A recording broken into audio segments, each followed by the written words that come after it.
Um, it was restrained excitement because it was a multitasking day. You know, um, you're trying to get prepared for an opponent, and then you're also having, you know, it's hard to get players, quality players like that, and it comes at a cost, and you have to say bye to a guy that you've invested in and invested with. So, but overall, this is something that I've been hoping might happen for a while, just in my own brain, and hoping that my wishes would come into existence. So it was exciting, but tempered, because we're preparing for an opponent, and there's stuff to worry about. But he got a lot of hugs from people, so that was cool. If I could follow up, will these two guys be ready for this weekend? Yeah, I mean, that would be an aggressive moves for some more sideline get back coaches. So they'll play. Now, how much? That's to be determined. I was considering playing Jeff on offense and Bradley on defense, but outside of that, we'll be working through it for this week, and it'll be fun. I'm excited for the team because both of those individuals are excited to be a part of this team. We're very happy with the direction we're going, and hopefully that will help push forward and continue that direction. Chris wouldn't do it, but he deserves, obviously, a lot of credit for the team he's put together. Yeah, let's knock it up for Chris. That's what I do in team meetings. We're knocking it up. No, just the impact he's had on the roster over the last. I mean, it directly impacts coaches, and from the minute I got here, what I was so impressed with, you see on paper. I just know from firsthand experience what losing streaks are like, and I know how tough it is to start an NFL season, with on the heavy side of the loss column. So coming in here on paper, I was intrigued because the to start 1-7 and to win football games is a tough task for a locker room. You see a lot of locker rooms divide and then implode. So, and then it started to make sense when I got here, and there's very talented players across the roster, but more than anything, you have these good human beings that have the right intent and that are focused on above all things else winning, and that is unique. So I think a ton of credit should go to Chris and his staff, because there's a lot of quality players and people, and it gets lost in all the mix, but that's what ends up winning in this league, are people coming together as a team. So it's been awesome, and that was just more of the same from my experience with him yesterday. Mike, a couple of weeks ago, you had said that the edge position was your favorite position. So now that you have Bradley Chubb in the fold, can you kind of give us a scouting report on what sticks out to you? What sticks out to me is you know where to find me during individual. Just hanging out, watching edges. No, I think it's an important piece to the team. And you talk about team defense, and when you really look at really good defenses, the common denominators there's 11 guys going to the ball, and if one guy's off an assignment, everybody ends up being impacted by that. So team defense, and what that another edge rusher, especially of his quality, can add to the defense, it can make our team that much better. It can make people at the position group he plays the defensive front.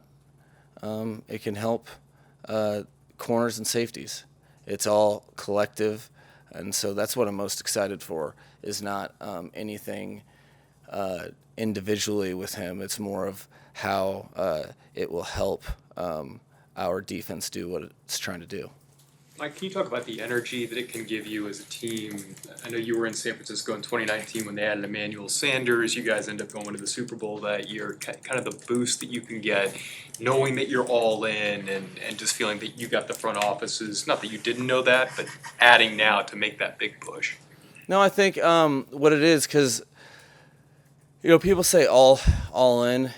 People in the NFL are also very aware of the not for long. So I would generally say that for the most part, people are generally all in because you don't have time and it's people's careers at stake. So, but what you're referring to, I totally agree with. I do see some, and I think some symmetry in that there's a common denominator where you have a team that is having,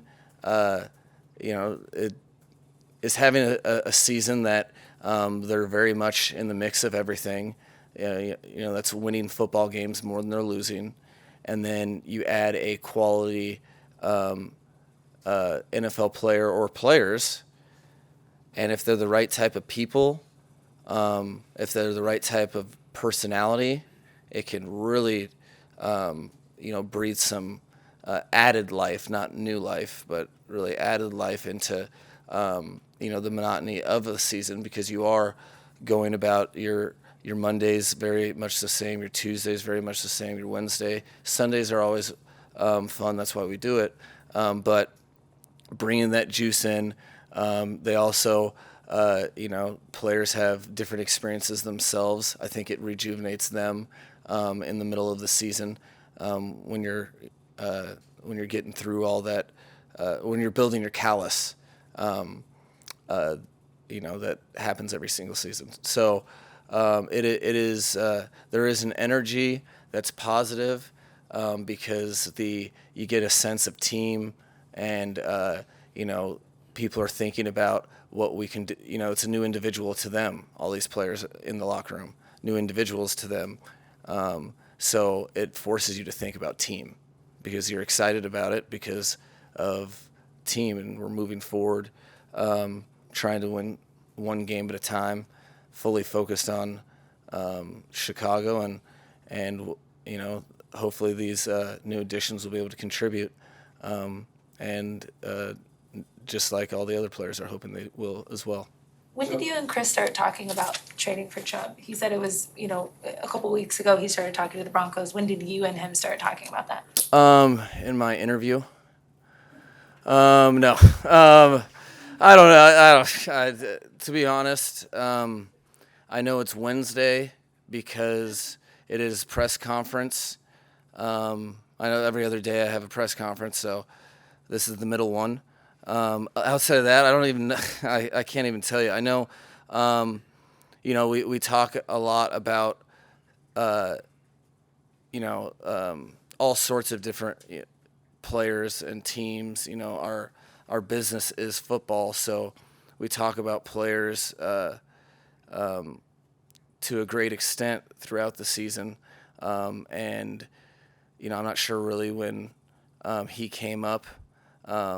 Specifically, then there's a time where teams start discussing that option, and quite honestly, I couldn't even tell you when that was. But it's something that, as you guys know, I have an affinity for the edge players.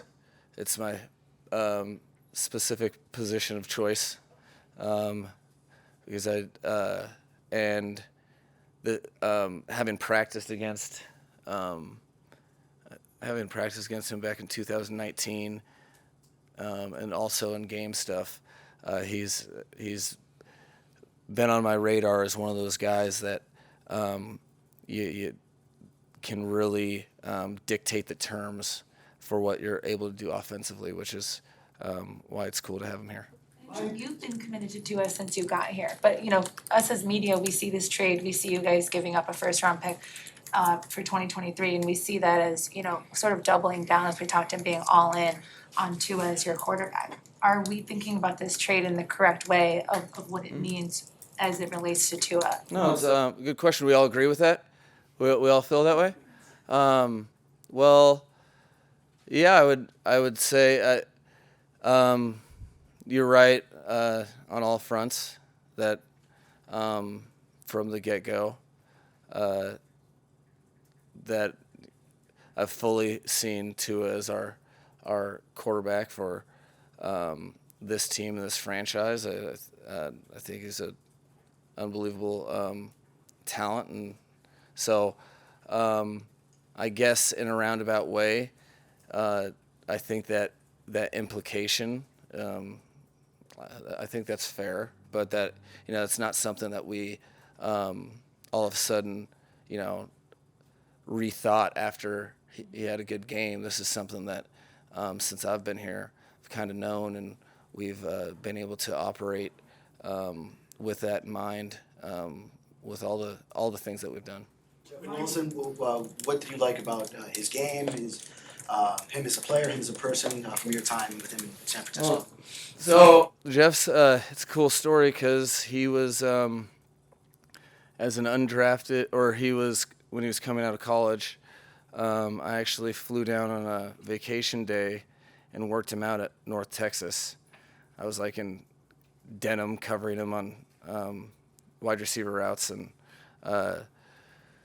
let's just say I didn't cover him well, which isn't saying much. But and I got to learn a lot about him that day, much of which with the support of the scouting department there. We targeted him as an undrafted player, and I've seen him really grow into a professional. He's a guy that is magnetic. He's very focused on football, has a nature of playing football that I think help or affects his teammates in a positive manner. He's a physical guy that you can count on to bring that physicality and tone sets in that regard. Great teammate, and he's a guy that doesn't. You always really gravitate towards people that expect nothing given to them and enjoy the process of earning stuff, and that's the way he's always been. He's been around very competitive backfields. He's always rooted for his teammates and been one of the locker room's favorite players, while also trying to do his best and whatever he can to help the team. So I couldn't be happier with the person that we're bringing to the Dolphins. And on the other side of that, in trading away Chase Edmonds, what do you think really didn't click here for him?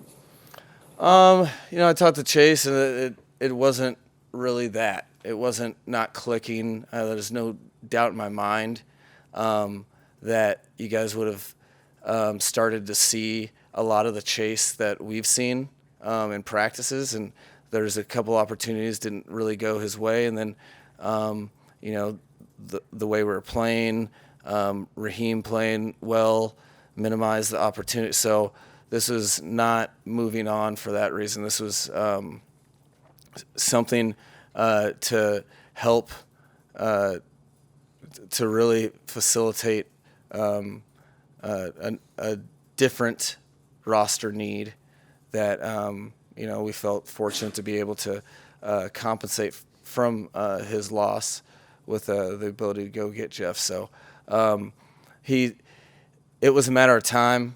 I think myself, I was very confident.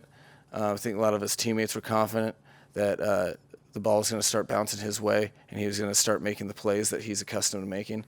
But that, it was just a short period of time in the NFL season, and with the contributing factors, it just didn't work out. But wish him the best, and he's the way he's really attacked being a Miami Dolphin. He's a Dolphin to me for as I know him. So I'll be proud of what he does in Denver. I know he's going to do well. Mike, I would how in ask- sync are you? How in sync are you and Chris? Because I mean, considering the Bradley trade and the Tyreek trade, this is like the second time he's made your dream come true. Yeah, no, there's I feel extremely fortunate to work with a GM such as Chris. I feel very, very fortunate to be in the organization in general. All those things, like I said, it was one of the overwhelming things when I was interviewing for this place is I could piece it together pretty fast. That there's a lot of parts to this organization that a lot of head coaches aren't afforded. So it is awesome. It's we take it very serious. The direction of the Miami Dolphins organization and every decision that is made with that in mind. So there's no such thing as over communication, and we wouldn't allow it to be any other way with it, except for being 100% on the same page about anything that we're doing. I guess on that, how frequently? You said there's no such thing as over communication. How frequently do you guys talk? He's talking to me in an earpiece right now. He's telling me not to answer that. No, our office, we share office walls, so it's really hard to do anything without knowing what each other are doing. I'm sure he's getting pretty sick of hearing late 90s, early 2000s rap, but he's gonna have to deal with it. We take pride in that. We've been fortunate enough to be in the NFL for a good amount of time, each of us collectively, and we realize how important it is to the entire organization that the organization's depending on us to be working together in a forthright manner. So we do not take that lightly. I wanted to ask another big picture question. Now that you have an answer at quarterback going forward, how freeing is that as an organization to know that the most important question has been answered for you guys? No, it's, I mean, yeah, you're in those conversations, and I've been on both sides of them, but you're firmly on one side of the fence or the other, and it does change how you're able to big picture operate. I think it influences it. It doesn't dictate it, but it's you still teams win, individuals don't. But when you're in the search, you can. It's a difficult place to be in, and there is some clarity with regard to being very, very confident in your starting quarterback.